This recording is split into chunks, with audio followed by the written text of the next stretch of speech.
வணக்கம், என் பேர் சுமித்ரா. நான் நீலகிரி மாவட்டத்திலிருந்து பேசுகிறேன். நான் பியூட்டிஷியன் கோர்ஸ் முடிச்சிருக்கேன். கேர்ள்ஸ்க்கு கவுன்சில் சர்டிஃபிகேட்டாக அப்ளை பண்ணியிருக்கேன். நம்ம வந்து இப்போ க்ளீனப் பண்ண போகிறோம். ஃபஸ்ட்டு வந்து கிளென்ஸ் பண்ணிவிட்டு அதுக்கப்புறம் ஸ்க்ரப் பண்ணோம். ஸ்க்ரப் பண்ணிவிட்டு ஸ்டீம் பண்ணிவிட்டு பிளாக் ஹெட்ஸ் ஒயிட் ஹெட்ஸ்லாம் ரிமூவ் பண்ணிவிட்டு ஓப்பன் ஆகிருக்கனால அதை வந்து நம்ம ஐஸ்க்கு வச்சு மசாஜ் பண்ணணும். மசாஜ் பண்ணிவிட்டு பேக் போட்டு 20 மினிட்ஸ்க்கு அப்புறம் முடிச்சிடணும். கல்வி ஃபஸ்ட்டு க்ளீனப் பண்ணுறதுக்கு முன்னாடி ஃபேஸை வந்து நல்லா தொடச்சிக்கணும் டிஷ் வச்சு.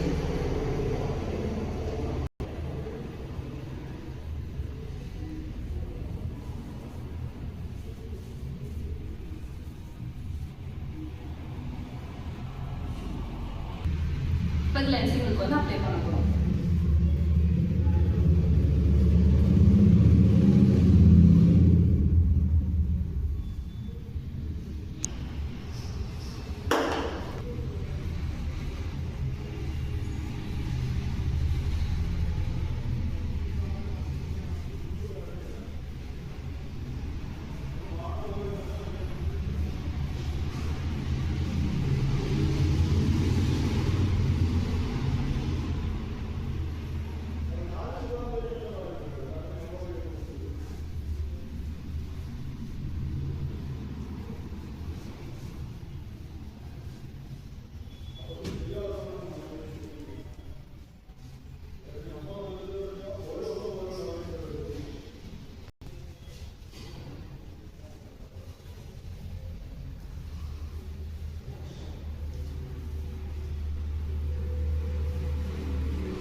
ஃபைவ் மினிட்ஸ் வந்து கிளென்ஸ் பண்ணியாச்சு. இப்போ வந்து நம்ம தொடச்சி எடுத்துடணும். இப்போ ஸ்க்ரப் பண்ண போகிறோம். ஸ்க்ரப் வந்து ரொம்ப லோ ப்ரெஷரில் பண்ணணும். அது சென்சிட்டிவ் ஸ்கின்னாக இருந்தால் ரொம்ப மைல்டாக பண்ணணும்.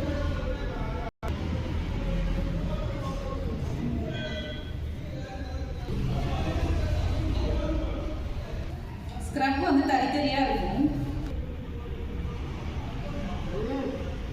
ஸ்க்ரப் பண்ணும்போது வந்துட்டு மூக்குக்கிட்டையும் நெத்திக்கிட்டையும் சின்கிட்டே வந்து நல்லா பண்ணணும். ஏன்னா அதெல்லாம் பிளாக் ஹெட்ஸ் வந்து அதிகமாக இருக்கும்.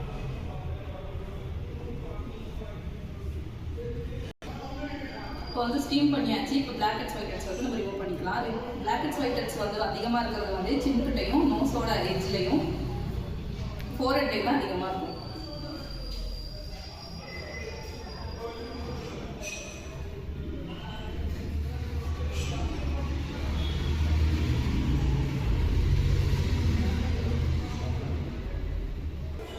இப்போ வந்து பிளாக் அண்ட் ஒயிட் ஹெட்ஸ்லாம் ரிமூவ் பண்ணியாச்சு. இப்போ வந்து நம்ம வந்து ஸ்டீம் பண்ணனால இது ஓப்பன் போஸ்ட்லாம் ஓப்பன் ஆகிருக்கும். அதை வந்து க்ளோஸ் பண்ணுறதுக்கு ஐஸ்கிரீம் மசாஜ் பண்ணுறோம்.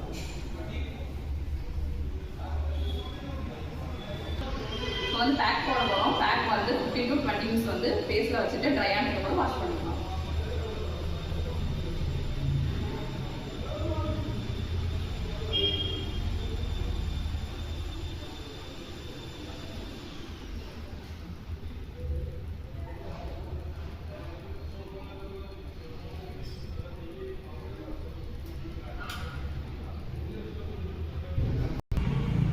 போட்டாச்சு.